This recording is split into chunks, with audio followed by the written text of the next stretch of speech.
ಶ್ರದ್ಧಾಂ ಮೇಧಾಂ ಯಶಃಪ್ರಜ್ಞಾಂ ವಿದ್ಯಾಂ ಬುದ್ಧಿಂ ಶ್ರಿಯಂ ಬಲಂ ಆಯುಷ್ಯಂ ತೇಜ ಆರೋಗ್ಯಂ ದೇಹಿ ಮೇ ಪುರುಷೋತ್ತಮ ದೇಹಿ ಮೇ ಪುರುಷೋತ್ತಮ.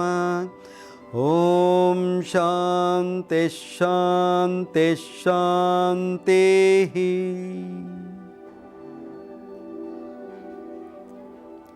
ದೂರದರ್ಶನ ಚಂದನ ವಾಹಿನಿಯ ವೀಕ್ಷಕರಿಗೆ ಸ್ವಾಗತ. ಇಂದಿನ ಸಂಚಿಕೆಯಲ್ಲಿ ನಾವು ವೆರಿಕೋಸ್ ವೇನ್ಸ್ ಬಗ್ಗೆ ಯೋಗ ಚಿಕಿತ್ಸೆಯ ಮೂಲಕ ಹೇಗೆ ಪರಿಹಾರವನ್ನು ಕಂಡುಕೊಳ್ಬೋದು, ಯಾವ ಯಾವ ಯೋಗ ಚಿಕಿತ್ಸೆಯನ್ನು ಮಾಡಿದರೆ ನಮ್ಮ ವೆರಿಕೋಸ್ ವೇನ್ಸ್ ಸಮಸ್ಯೆ ಪರಿಹಾರ ಆಗುತ್ತೆ ಅನ್ನೋದನ್ನು ನೋಡೋಣ.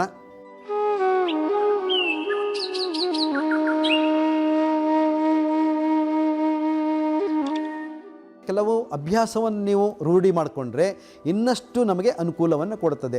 ಆ ಪ್ರಕಾರಗಳು ಹೇಗೆ, ಅಭ್ಯಾಸಗಳು ಹೇಗೆ ಅನ್ನೋದನ್ನು ಈಗ ಒಂದೊಂದಾಗಿ ನೋಡ್ತಾ ಬರೋಣ. ಈಗೇನು ಮಾಡಬೇಕು, ಈಗ ಈ ರೀತಿ ನಿಂತ ಮೇಲೆ ನಿಧಾನವಾಗಿ ನಮ್ಮ ಕಾಲಿನ ಪಾದದ ಬೆರಳುಗಳನ್ನು ಮಂಡಿಯ ಕಡೆಗೆ ಎಳಿಬೇಕು ಉಸಿರು ತಗೊಳ್ತಾ. ಹಾಗೆ ನಿಧಾನವಾಗಿ ಉಸಿರು ಬಿಡ್ತಾ ಪಾದವನ್ನು ಆಕಾಶದ ಕಡೆಗೆ ಎಳಿಬೇಕು, ಮೇಲ್ಮುಖವಾಗಿ ಎಳಿಬೇಕು. ಉಸಿರು ಬಿಡ್ತಾ ನೋಡಿ, ಉಸಿರು ತಗೊಳ್ತಾ ಹಾಗೇ ಮಡಚೋದು, ನಿಧಾನ ಉಸಿರು ಬಿಡ್ತಾ ಮೇಲಕ್ಕೆ ಎಳೆಯೋದು. ಬ್ರೀತ್ ಔಟ್ ಮಾಡ್ತಾ ಪಾದವನ್ನು ಮೇಲ್ಮುಖವಾಗಿ ಎಳೆಯೋದು. ಬ್ರೀತ್ ಇನ್ ಮಾಡ್ತಾ ನಿಧಾನವಾಗಿ ಪಾದವನ್ನು ಕೆಳಮುಖವಾಗಿ ಮಂಡಿಯ ಕೆಳಗಿಳೋದು. ಅಷ್ಟೇ, ನಿಧಾನವಾಗಿ ಉಸಿರಾಡದೊಂದಿಗೆ ಈ ಪಾದವನ್ನು ಆ್ಯಕ್ಟಿವೇಟ್ ಮಾಡೋದು. ಪಾದವನ್ನು ನಿಧಾನವಾಗಿ ಉಸಿರು ಬಿಡ್ತಾ ಉಸಿರು ತಗೊಳ್ತಾ ಆರಾಮದಲ್ಲಿ ಮಾಡೋಣ. ಉಸಿರು ಬಿಡ್ತಾ ಉಸಿರು ತಗೊಳ್ತಾ ಸಮಾಧಾನವಾಗಿ ಮಾಡಬೇಕು. ಉಸಿರು ಬಿಡ್ತಾ ಸಮಾಧಾನವಾಗಿ ಉಸಿರು ಬಿಡಬೇಕು, ಸಮಾಧಾನವಾಗಿ ಉಸಿರು ತಗೊಳ್ಬೇಕು. ಹೀಗೆ ಒಂದು 10-15 ಬಾರಿ, ನಿಮಗೆ ಇಷ್ಟ ಆದರೆ ಇನ್ನಷ್ಟು ಜಾಸ್ತಿ ಹೊತ್ತು ಕೂಡ ಮಾಡಬಹುದು. ಈ ಪಾದಕ್ಕೆ ಉಸಿರಾಟದೊಂದಿಗೆ ಅಭ್ಯಾಸವನ್ನು ಕೊಡಬೇಕು. ಇದಾದ ಮೇಲೆ ನಿಧಾನವಾಗಿ ನಮ್ಮ ಎಡಗಾಲನ್ನು ಮಡಚಿ ಹೊಟ್ಟೆ ಮೇಲೆ ತರೋಣ. ನೋಡಿ, ಹೊಟ್ಟೆ ಮೇಲೆ ತಂದು ಎರಡೂ ಕೈಯಿಂದ ಮಡಚಿದ ಕಾಲನ್ನು ಬಂದ ಮಾಡ್ಕೊಳ್ಳೋಣ. ಬಿಗಿಯಾಗಿ ಹಿಡ್ಕೊಳ್ಳೋಣ ಎರಡೂ ಕೈಯಿಂದ. ಮೊಣಕೈಯಿಂದ ಮೊಣಕೈ ಹಿಡ್ಕೊಳ್ಳಿ, ಲಾಕ್ ಮಾಡ್ಕೊಳ್ಳಿ ಆ ರೀತಿ. ಎಸ್, ಈಗ ಹೊಟ್ಟೆ ಮೇಲೆ ಸಂಪೂರ್ಣ ಮಡಚಿದ ಕಾಲು ಬಂದಿದೆ. ಈಗೇನು ಮಾಡಬೇಕು, ನಾವು ಮೂಗಿನ ಹೊಳ್ಳೆಯಿಂದ ರಭಸವಾಗಿ ಗಾಳಿಯನ್ನು ಹೊರಗೆ ಹಾಕಿ ನಮ್ಮ ಮೂಗಿನ ಭಾಗವನ್ನು ಮಡಚಿದ ಎಡಗಾಲಿನ ಮಂಡಿಗೆ ತಾಕಿಸ್ಬೇಕು. Breath out up, breathe in down, breathe out up, breathe in down, breathe out up, breathe in down, breathe out up, breathe in down. ಈ ರೀತಿ ದೀರ್ಘ ಉಸಿರನ್ನು ಹೊರಗಡೆ ಹಾಕ್ತಾ ನಾವು ಮೇಲಕ್ಕೆದ್ದಾಗ ನಮ್ಮ ಬೆನ್ನಿಗೂ ಕೂಡ ಉತ್ತಮವಾದ ಸಂಸ್ಕಾರ ಸಿಕ್ಕತ್ತೆ ಮತ್ತು ಕಾಲಿನ ಭಾಗದ ಎಲ್ಲ ಎಳೆತ ಸೆಳೆತಗಳು ಆರಾಮ ಅನಿಸ್ತದೆ. ಈ ರೀತಿಯಾಗಿ ಒಂದು ಸ್ವಲ್ಪ ಹೊತ್ತು ಅಭ್ಯಾಸ ಮಾಡಿ ಆಮೇಲೆ ನಿಧಾನವಾಗಿ ಕೈಗಳನ್ನು ಬಿಡಿಸ್ಕೊಳ್ಳಿ. ಮಂಡಿಯನ್ನು ಹಾಗೆ ಎಡಪಾರ್ಶ್ವಕ್ಕೆ ಗೋಡೆಗೆ ತಾಗಿಸಿಕೊಳ್ಳಿ. ಕೈಯಿಂದ ಆ ಒಂದು ಕಾಲಿನ ಸ್ಥಿತಿಯನ್ನು ಗೋಡೆಗೆ ಒತ್ತಿ ಮಡಚಿದಾಗ ನಿಮ್ಮ ಕಾಲಿನ ಪಾದದ ಭಾಗ ನಮ್ಮ ಬಲಗಾಲಿನ ಮೂಲಕ್ಕೆ ಕೊಡಬೇಕು, ಅಂದರೆ ಪೆರಿನಿಮಿಗೆ ತಾಗಬೇಕು. ಮತ್ತು ಈ ಬಲಗಾಲಿನ ಮಂಡಿ ನೇರ ಇರಬೇಕು. ಈ ಸ್ಥಿತಿಯಲ್ಲಿ ಕೈಗಳ ಸಹಾಯದಿಂದ ಕಾಲುಗಳನ್ನು ಗೋಡೆ ಕಡೆಗೆ ಒತ್ತುತ್ತಾ ಸಹಜವಾದ ಉಸಿರಾಟವನ್ನು ಮಾಡೋದು. ಕೇವಲ ಆರಾಮದಲ್ಲಿ ಮಲಗಿಕೊಂಡು ಮಾಡುವ ಅಭ್ಯಾಸ ಇದು, ವೆರಿಕೋಸ್ ವೇನ್ಸನ್ನು ನಿವಾರಣೆ ಮಾಡಲಿಕ್ಕೆ. ಎಸ್, ದೀರ್ಘ ಉಸಿರಾಟ. ಆಮೇಲೆ ನಿಧಾನವಾಗಿ ಕಾಲನ್ನು ಹಾಗೇ ಹೊಟ್ಟೆ ಮೇಲೆ ತಗೊಳ್ಳಿ. ನಂತರ ನಿಧಾನವಾಗಿ ಆ ಕಾಲನ್ನು ನೇರಗೊಳಿಸಿ. ಇನ್ನೊಂದು ಕಾಲಿನಲ್ಲಿ ನೋಡೋಣ. ನಿಧಾನವಾಗಿ ಬಲಗಾಲನ್ನು ಮಡಚಿ ಎರಡೂ ಕೈಯಿಂದ ಬಂಧಿಸಿಕೊಳ್ಳಿ. ಎಸ್, ಉಸಿರು ಬಿಡ್ತಾ ಮೇಲಕ್ಕೆ breathe out up, breathe in down. ಮೂಗನ್ನು ಮಂಡಿಗೆ ತಾಗಿಸುವ ಕ್ರಮ. Breathe out up, breathe in down, breathe out up, breathe in down, breathe out up, breathe in down. ಹೀಗೆ ರಭಸವಾಗಿ ಗಾಳಿಯನ್ನು ಹೊರಗೆ ಹಾಕಿ ಮೂಗನ್ನು ಮಂಡಿಗೆ ತಾಗಿಸುವ ಕ್ರಮ. ಇದನ್ನೊಂದು 5-10 ರಿಪಿಟೇಷನ್ ಮಾಡ್ಬೋದು ನೀವು. ಇದಾದಮೇಲೆ ನಿಧಾನವಾಗಿ ಕೈಗಳನ್ನು ಬಿಡಿಸಿ ಆ ಬಲಗಾಲಿನ ಮಂಡಿಯನ್ನು ಹಾಗೆ ಗೋಡೆಗೆ ತಾಗಿಸಿಕೊಳ್ಳಿ. ಎರಡೂ ಕೈಗಳಿಂದ ಕಾಲುಗಳನ್ನು ಗೋಡೆ ಕಡೆಗೆ ಒತ್ಕೊಳ್ಳಿ. ಆಗ ಪೂರ್ತಿ ಗೋಡೆಗೆ ಒತ್ತಲಿಕ್ಕೆ ಸಹಾಯ ಮಾಡುತ್ತೆ ನಿಮ್ಮ ಕೈಗಳು. ಸಹಜವಾದ ಉಸಿರಾಟವನ್ನು ಮಾಡಿ. ಆಗ ಈ ರೀತಿಯಾಗಿ ಇದ್ದಾಗ ನಿಮ್ಮ ಬಲಗಾಲಿನ ಗ್ರೋಯಿನ್ ಭಾಗ, ತೊಡೆಯ ಮೂಲದಲ್ಲಿ ಹೆಚ್ಚು ಎಳೆತ ಉಂಟಾಗತ್ತೆ, ಅಲ್ಲೊಂದು ಓಪನ್ ಅಪ್ ಆಗುತ್ತೆ. ಸೊ ಆ ರೀತಿಯ ಸ್ಥಿತಿ ನಿಮ್ಮ ಕಾಲಿಗೆ ಬರುತ್ತೆ. ಕಾಲಿನಲ್ಲೂ ಎಲ್ಲ ಪೆಡುಸುತನಗಳು ನಿವಾರಣೆ ಆಗುತ್ತೆ, ಆರಾಮ ಅನಿಸುತ್ತೆ. ಹೀಗೆ ನಿಧಾನವಾಗಿ ದೀರ್ಘ ಉಸಿರಾಟವನ್ನು ಮಾಡೋಣ ಈ ಸ್ಥಿತಿಯಲ್ಲಿ. ನಂತರ ಆರಾಮವಾಗಿ ಆ ಮಂಡಿಯನ್ನು ಹಾಗೆ ವಾಪಸ್ ತರೋಣ, ಹೊಟ್ಟೆ ಕಡೆಗೆ, ಹೊಟ್ಟೆ ಮೇಲೆ ಇಟ್ಕೊಳ್ಳೋಣ. ಆಮೇಲೆ ನಂತರ ನಿಧಾನವಾಗಿ ಆ ಕಾಲನ್ನು ಮೇಲಕ್ಕೆ ಗೋಡೆಗೆ ತಾಗಿಸ್ಕೊಳ್ಳೋಣ. ಇದು ಎರಡನೇ ಹಂತದ ಅಭ್ಯಾಸ ನೋಡಿದರೆ. ಈಗೇನು ಮಾಡಬೇಕು, ನಿಧಾನವಾಗಿ ಎಡಗಾಲಿನ ಸ್ಥಿತಿಯನ್ನು ಹಾಗೆ ಗೋಡೆಗೆ ತಾಗಿಸ್ತಾ ಎಡಪಾರ್ಶ್ವಕ್ಕೆ ತಗೊಂಡೋಗೋಣ. ಹಿಮ್ಮಡಿ ಗೋಡೆಗೆ ತಾಗಿಸ್ತಾ ಹಾಗೆಯೇ ಕೆಳಗೆ ಉಸಿರು ಬಿಡ್ತಾ ಬಿಡ್ತಾ ಬಿಡ್ತಾ ಕೆಳಗೆ ಬರೋಣ. ಆ ಹಿಮ್ಮಡಿಯನ್ನು ಗೋಡೆಗೆ ತಾಗಿಸಿಕೊಳ್ಳೋಣ. ಪಾದದ ಹೊರವಲಯವನ್ನು ಔಟರ್ ಎಡ್ಜನ್ನು ನೆಲಕ್ಕೆ ತಾಗಿಸ್ಕೊಳ್ಳೋಣ. ಅಂದರೆ ಕಿರುಬೆರಳು ನೆಲಕ್ಕೆ ತಾಗಿರಬೇಕು. ಮಂಡಿ ನೇರವಾಗಿರಲಿ, ಈ ಬಲಗಾಲಿನ ಮಂಡಿಯೂ ಕೂಡ ನೇರವಾಗಿರಲಿ. ನೋಡಿ, ಈಗ ಎರಡೂ ಕಾಲಿಗೆ ಎಷ್ಟು ಚಂದವಾದ ವ್ಯಾಯಾಮ ಆಗ್ತಾಯಿದೆ, ಅಭ್ಯಾಸ ಆಗ್ತಾಯಿದೆ. ದೀರ್ಘ ಉಸಿರಾಟ ಮಾಡೋಣ, ನಿಧಾನವಾದ ಉಸಿರಾಟ ಮಾಡೋಣ. ಸ್ವಲ್ಪ ಹೊತ್ತು ಅಲ್ಲಿದ್ದು ಒಂದು 5-6 ಉಸಿರಾಟವನ್ನು ಮಾಡಿ ನಿಧಾನ ಉಸಿರು ತಗೊಳ್ತಾ ಹಾಗೇ ಮೇಲಕ್ಕೆ ಬರೋಣ. ಆ ಕಾಲನ್ನು ಹಾಗೆ ಮೇಲಕ್ಕೆ ತರೋಣ. ನಿಮ್ಮ ಎಡಗಾಲಿನ ಹಿಮ್ಮಡಿಯನ್ನು ತರ್ತಾ ತರ್ತಾ ನಿಮ್ಮ ಬಲಗಾಲಿನ ಹಿಮ್ಮಡಿಗೆ ಜೋಡಿಸಿಕೊಳ್ಳೋಣ. ಈಗ ಸಹಜವಾದ ಉಸಿರಾಟ. ಇನ್ನು ಬಲಗಾಲನ್ನು ಹಾಗೆಯೇ ತರೋಣ, ಈ ಕಡೆ ಬಲಪಾರ್ಶ್ವಕ್ಕೆ ತರೋಣ. ಉಸಿರು ಬಿಡ್ತಾ ಬಿಡ್ತಾ ಬಿಡ್ತಾ ತನ್ನಿ. ಆ ಬಲಗಾಲಿನ ಹಿಮ್ಮಡಿ ಗೋಡೆಗೆ ತಾಗಿಸಿಕೊಳ್ಳಿ. ಪಾದದ ಕಿರುಬೆರಳು ನೆಲವನ್ನು ತಾಗಿರಲಿ. ಈಗ ಈ ಕಾಲಿನ ಮಂಡಿಯನ್ನು ನೇರ ಮಾಡಲಿಕ್ಕೆ ಪ್ರಯತ್ನ ಮಾಡೋಣ. ಆದಷ್ಟು ಈ ಮಂಡಿಯನ್ನು ಗೋಡೆಗೆ ಕೈಯಿಂದ ಒತ್ತಿದಾಗ ಏನಾಗುತ್ತೆ, ನಿಮಗೆ ಸಪೋರ್ಟ್ ಸಿಗ್ತದೆ. ಆ ಎಡಗೈಯನ್ನು ಎಡಕಾಲ ಮೇಲೆ ಇಡಿ. ಎಸ್, ಎರಡೂ ಕೈಯಿಂದ ಕಾಲನ್ನು ಒತ್ತುತ್ತಾ ಸ್ವಲ್ಪ ಹೊತ್ತು ಹಾಗೆ ಉಸಿರಾಟವನ್ನು ಮಾಡೋಣ. ಎಸ್, ನಿಧಾನವಾಗಿ ಉಸಿರು ತಗೊಳ್ತಾ ಹಾಗೆಯೇ ಬಲಗಾಲನ್ನು ವಾಪಸ್ ತರೋಣ. ವಾಪಸ್ ಬರುವಾಗ ಹೀಗೆ ಮಂಡಿಯನ್ನು, ಈ ಹಿಮ್ಮಡಿಯನ್ನು ಗೋಡೆಗೆ ತಾಗಿಸಿ ಮಂಡಿಯನ್ನು ಮಡಚದೆ ಹಾಗೆಯೇ ತರಬೇಕು. ಮಂಡಿ ಮಡಚ್ಕೊಡ್ದು, ಇದನ್ನು ಗಮನಿಸಬೇಕು. ಎಸ್, ಈ ರೀತಿ ಆದಮೇಲೆ ನೋಡಿ, ಈಗ ಎರಡೂ ಕಾಲನ್ನು ಒಟ್ಟಿಗೆ ಸೇರಿಸಿ ಎಡಪಾರ್ಶ್ವಕ್ಕೆ ತೆಗೆದುಕೊಂಡು ಹೋಗೋಣ. ಮುಂದಿನ ಹಂತ, ಬ್ರೀತ್ ಔಟ್.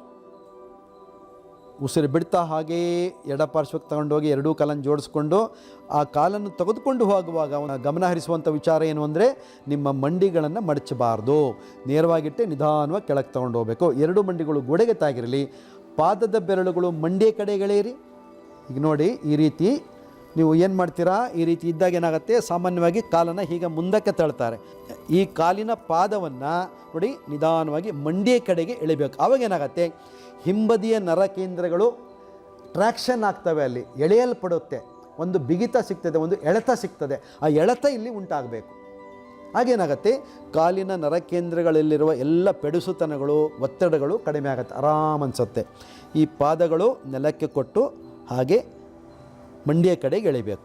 ಎಸ್, ಈಗ ನಿಧಾನವಾಗಿ ಹಾಗೆಯೇ ಮೇಲಕ್ಕೆ ತಗೊಂಡೋಗಿ ನೋಡಿ, ಈ ರೀತಿ ಎರಡೂ ಕಾಲನ್ನು ಪಾರ್ಶ್ವಕ್ಕೆ ಕೊಟ್ಟಾಗ ಎಸ್, ಉಸಿರು ಬಿಡ್ತಾ ಬಲ ಪಾರ್ಶ್ವಕ್ಕೆ ತಗೊಂಡೋಗೋಣ. ಜಠರ ಪರಿವರ್ತನಾಸನ. ಹಿಮ್ಮಡಿಗಳು ನೆಲಕ್ಕೆ ತಾಗಿರಲಿ. ಪಾದದ ಬೆರಳುಗಳು ಮಂಡಿಯ ಕಡೆಗೆ ಎಳೆಯಿರಿ. ಸಹಜವಾದ ಉಸಿರಾಟ ಇರಲಿ. ಈಗ ಈ ಸೊಂಟದ ಭಾಗವನ್ನು ಗಮನಿಸಿ. ಬಟ್ಟೆ ಹಿಂಡಿದ ಸ್ಥಿತಿ ನಮ್ಮ ಸೊಂಟದ ಭಾಗಕ್ಕೆ ಬಂದಿದೆ. ವಾಷಿಂಗ್ ಮಿಷಿನಲ್ಲಿ ಬಟ್ಟೆ ಹಾಕಿದಾಗ ಹೇಗಾಗತ್ತೆ ಬಟ್ಟೆ, ಆ ರೀತಿ ಹಿಂಡಲ್ಪಟ್ಟಿದೆ. ಇದು ಹೊಟ್ಟೆಯ ಭಾಗಕ್ಕೂ ಉತ್ತಮವಾದ ಸಂಸ್ಕಾರವನ್ನು ಕೊಡುತ್ತೆ, ಬೆನ್ನಿನ ಭಾಗಕ್ಕೂ ಕೊಡುತ್ತೆ, ಮುಖ್ಯವಾಗಿ ನಮ್ಮ ಕಾಲಿನ ಭಾಗಕ್ಕೂ ಕೊಡುತ್ತೆ. ಶರೀರದ ಎಲ್ಲ ಭಾಗವನ್ನು ಗಮನಿಸಿ. ಈ ಅಭ್ಯಾಸ ತುಂಬ ಉತ್ತಮವಾದ ಸಂಸ್ಕಾರವನ್ನು ನಮ್ಮ ಶರೀರಕ್ಕೆ ಕೊಡುವಂಥದ್ದು. ಜಠರ ಪರಿವರ್ತನಾಸನ. ಇದರಿಂದ ನಮ್ಮ ಗ್ಯಾಸ್ಟ್ರೈಟಿಸ್ ಕಡಿಮೆ ಆಗುತ್ತೆ, ಹೊಟ್ಟೆ ಬೊಜ್ಜು ಕಡಿಮೆ ಆಗುತ್ತೆ, ಮತ್ತು ನಮ್ಮ ಬೆನ್ನಿನ ಭಾಗದ ಎಲ್ಲ ಒತ್ತಡಗಳು ಕಡಿಮೆ ಆಗುತ್ತೆ. ಮುಖ್ಯವಾಗಿ ನಮ್ಮ ಕಾಲಿನ ಒತ್ತಡವು, ಹರಿವು ಅಲ್ಲೆಲ್ಲ ಆರಾಮ ಅನ್ನಿಸ್ತದೆ, ಒತ್ತಡ ಮುಕ್ತವಾಗತ್ತೆ. ಈ ರೀತಿ ಅಲ್ಲಿ ಸ್ವಲ್ಪ ಹೊತ್ತಿದ್ದು ದೀರ್ಘ ಉಸಿರಾಟ ಮಾಡ್ತಾ ನಿಧಾನವಾಗಿ ಉಸಿರು ತಗೊಳ್ತಾ ಹಾಗೆಯೇ ಮೇಲಕ್ಕೆ ಮಂಡಿಯನ್ನು ಮಡಚದೆ ತರಲಿಕ್ಕೆ ಪ್ರಯತ್ನ ಮಾಡಿ. ಮಂಡಿ ಮಡಚಬೇಡಿ, ಹಾಗೆ ತನ್ನಿ ನಿಧಾನವಾಗಿ. ಎಸ್, ಹಾಗೆ. ಈ ಅಭ್ಯಾಸ ಆದಮೇಲೆ ಮುಂದಿನ ಹಂತ, ಎರಡೂ ಕಾಲನ್ನು ವೈಡ್ ಮಾಡೋಣ. ಬಲಪಾರ್ಶ್ವಕ್ಕೆ ಮತ್ತು ಎಡಪಾರ್ಶ್ವಕ್ಕೆ. ಬಲಕ್ಕೆ ಬಲಗಾಲನ್ನು ಸರಿಸಿ, ಎಡಕ್ಕೆ ಎಡಗಾಲನ್ನು ಸರಿಸಿ. ಈಗ ನೋಡಿ, ಕಾಲಿನ ಸ್ಥಿತಿ ಎಷ್ಟು ಚಂದವಾಗಿ ವೈಡ್ ಆಗಿದೆ. ಈ ಒಂದು ಸ್ಥಿತಿಯಿಂದ ಕಾಲಿನ ಎಲ್ಲ ಮಾಂಸಖಂಡಗಳು, ಮೀನಖಂಡಗಳು ಮತ್ತು ನಮ್ಮ ಈ ನರಕೇಂದ್ರಗಳು ಎಲ್ಲವೂ ಆ್ಯಕ್ಟಿವೇಟ್ ಆಗುತ್ತೆ. ಅಲ್ಲಿ ಇರುವ ಪೆಡಸುತನಗಳು ನಿವಾರಣೆ ಆಗಿ ಫ್ಲೆಕ್ಸಿಬಿಲಿಟಿ ಉಂಟಾಗತ್ತೆ ನಮ್ಮ ಶರೀರಕ್ಕೆ. ಇಲ್ಲಿ ಸಹಜವಾದ ಉಸಿರಾಟ. ಹಾಗೆ ನಿಧಾನವಾಗಿ ಮಂಡಿಗಳನ್ನು ಮಡಚಿ ಪಾದಗಳನ್ನು ಜೋಡಿಸಿ ಅಲ್ಲೇ ಹಾಗೆ ಬದ್ಧ ಕೋಣಾಸನಕ್ಕೆ ಬನ್ನಿ. ಎಸ್, ಎರಡೂ ಕಾಲನ್ನು ಜೋಡಿಸ್ಕೊಳ್ಳಿ. ಪಾದದ ಹಿಮ್ಮಡಿಯನ್ನು ಆದಷ್ಟು ಕೆಳಮುಖವಾಗಿ ಎಳೆಯಿರಿ, ನಿಮ್ಮ ಪೆರಿನಿಯಮ್ ತಾಗಲಿ. ಹಾಗೆ ಎರಡೂ ಕೈಯಿಂದ ಕಾಲಿನ ತೊಡೆಗೆ ಒತ್ತಿ ಗೋಡೆ ಕಡೆಗೆ ಪುಷ್ ಮಾಡಿ. ನಿಧಾನವಾದ ಉಸಿರಾಟ ಇರಲಿ. ಈ ಸ್ಥಿತಿಯಲ್ಲಿ ಬದ್ಧ ಕೋಣಾಸನವನ್ನು ಮಾಡಿದಾಗ ನಮ್ಮ ಹೊಟ್ಟೆ ಭಾಗದವನ್ನು ಗಮನಿಸಿ ಹಗೂರಾಗತ್ತೆ, ಆರಾಮ ಅನಿಸುತ್ತೆ ಮತ್ತು ಕಾಲಿನ ಎಲ್ಲ ಎಳೆತ ಸೆಳೆತಗಳು ಆರಾಮ ಅನ್ನಿಸ್ತದೆ. ಕಾಲಿಗೆ ವಿಶ್ರಾಂತಿ ಸಿಗ್ತದೆ, ಅಲ್ಲಿರೋ ಒತ್ತಡಗಳೆಲ್ಲ ನಿವಾರಣೆ ಆಗುತ್ತೆ. ಸೂಕ್ತಬದ್ಧ ಕೋಣಾಸನ ನಮ್ಮ ಶರೀರಕ್ಕೆ ಅತ್ಯಂತ ಲಾಭವನ್ನು ಕೊಡುವಂಥ ಒಂದು ಅಭ್ಯಾಸ. ಈ ಸ್ಥಿತಿಯಲ್ಲಿ ಸಹಜವಾದ ಉಸಿರಾಟವನ್ನು ಮಾಡೋಣ. ಪಾದಗಳು ಜೊತೆಗಿರಲಿ, ಹಿಮ್ಮಡಿ ಜೊತೆಗಿರಲಿ. ಇಲ್ಲಿ ಸ್ವಲ್ಪ ಹೊತ್ತು ಸಹಜವಾದ ಉಸಿರಾಟವನ್ನು ಮಾಡ್ತಾ ನಿಧಾನವಾಗಿ ಪಾದದ ಮೇಲೆ ಪಾದವನ್ನು ತರೋಣ. ಸುಪ್ತ ಸುಖಾಸನ. ಹೇಗೆ ನಾವು ಊಟಕ್ಕೆ ಕೂತ್ಕೊಳ್ತೇವೆ ಆ ಸ್ಥಿತಿಯನ್ನು ಮಲಗಿ ಮಾಡುವಂಥ ಕ್ರಮ. ಪಾದದ ಮೇಲೆ ಪಾದ. ಇಲ್ಲಿ ಸಹಜವಾದ ಉಸಿರಾಟವಿರಲಿ. ಇನ್ನು ಇದಾದ ಮೇಲೆ ನಿಧಾನವಾಗಿ ಮಂಡಿಯನ್ನು ಹೊಟ್ಟೆ ಮೇಲೆ ತರೋಣ. ಎರಡೂ ಕಾಲನ್ನು ಜೋಡಿಸ್ಕೊಳ್ಳೋಣ. ನಂತರ ಎರಡೂ ಕೈಯಿಂದ ಮಡಚಿದ ಕಾಲನ್ನು ಬಂಧಿಸಿಕೊಳ್ಳೋಣ, ಲಾಕ್ ಮಾಡೋಣ. ಇಲ್ಲಿ ಸಹಜವಾದ ಉಸಿರಾಟವಿರಲಿ. ಹೊಟ್ಟೆಯ ಭಾಗಕ್ಕೆ ಕಾಲುಗಳನ್ನು ಮಡಚಿರೋದ್ರಿಂದ ಅಲ್ಲಿ ಒತ್ತಡ ಮುಕ್ತವಾಗತ್ತೆ, ಆರಾಮ ಅನಿಸುತ್ತೆ, ಹಾಯ್ ಅನಿಸುತ್ತೆ ಮತ್ತು ಸೊಂಟದ ಬೇನೆ ಕೂಡ ಕಡಿಮೆ ಆಗುತ್ತೆ. ಮುಖ್ಯವಾಗಿ ನಮ್ಮ ಪೈಲ್ಸ್ ಪ್ರಾಬ್ಲಮ್ಮು ಕೂಡ ಈ ಒಂದು ಅಭ್ಯಾಸದಲ್ಲಿ ಆರಾಮ ಅನಿಸುತ್ತೆ. ಪೈಲ್ಸ್ ತೊಂದರೆ ಇರೋರು ಕೂಡ ಈ ಅಭ್ಯಾಸವನ್ನು ಮಾಡ್ಬೋದು. ಹೀಗೆ ನಿಧಾನವಾಗಿ ಪಾದವನ್ನು ಗೋಡೆಗೆ ಕೊಟ್ಟು ಹಾಗೆ ಹಿಂದಕ್ಕೆ ಸರಿಯೋಣ. ಅಭ್ಯಾಸದ ಕೊನೆಯ ಹಂತ. ಎಲ್ಲ ಅಭ್ಯಾಸ ಮುಗಿದ ಮೇಲೆ ನಿಧಾನವಾಗಿ ಎರಡೂ ಕಾಲನ್ನು ಜೋಡಿಸಿ ಬಲಪಾರ್ಶ್ವಕ್ಕೆ ತಿರುಗೋಣ, ರೋಲ್ ಆಗೋಣ. ಹಾಗೆ ಪಾದವನ್ನು ಗೋಡೆಗೆ ತಾಗಿಸ್ಕೊಳ್ಳೋಣ. ನಿಮ್ಮ ಮಂಡಿ ಹೊಕ್ಕಳ ನೇರ ಬಂದಿದೆ. ಈ ಸ್ಥಿತಿಯನ್ನು ಗಮನಿಸೋಣ.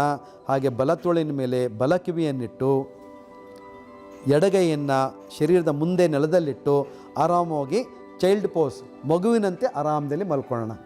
ಈ ರೀತಿ ಮಲಗಿದಾಗ ನಮ್ಮ ಕಾಲಿನ ಒತ್ತಡಗಳೆಲ್ಲ ಆರಾಮಾಗತ್ತೆ, ಕಾಲು ಹಗುರಾಗತ್ತೆ.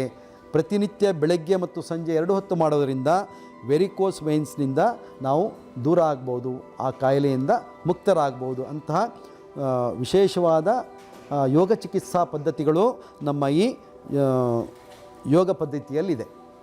ವೀಕ್ಷಕರೇ, ಇಂದಿನ ಸಂಚಿಕೆಯಲ್ಲಿ ವೆರಿಕೋಸ್ ವೈನ್ ಸಮಸ್ಯೆಗೆ ಯೋಗ ಚಿಕಿತ್ಸೆಯನ್ನು ನೋಡಿದಿರಿ. ಮುಂದಿನ ಸಂಚಿಕೆಯಲ್ಲಿ ಇನ್ನೊಂದು ವಿಷಯದ ಬಗ್ಗೆ ಯೋಗ ಚಿಕಿತ್ಸೆಯ ಮೂಲಕ ಪರಿಹಾರವನ್ನು ನೋಡೋಣ. ಸರ್ವೇ ಜನಾಃ ಸುಖಿನೋ ಭವಂತು. ಯೋಗವನ್ನು ಮಾಡಿ ಆರೋಗ್ಯವಂತರಾಗಿ ಅಂತ ಹೇಳ್ತಾ ಇಂದಿನ ಸಂಚಿಕೆಯನ್ನು ಮುಗಿಸೋಣ. ಶುಭವಾಗಲಿ. ನಮಸ್ಕಾರ.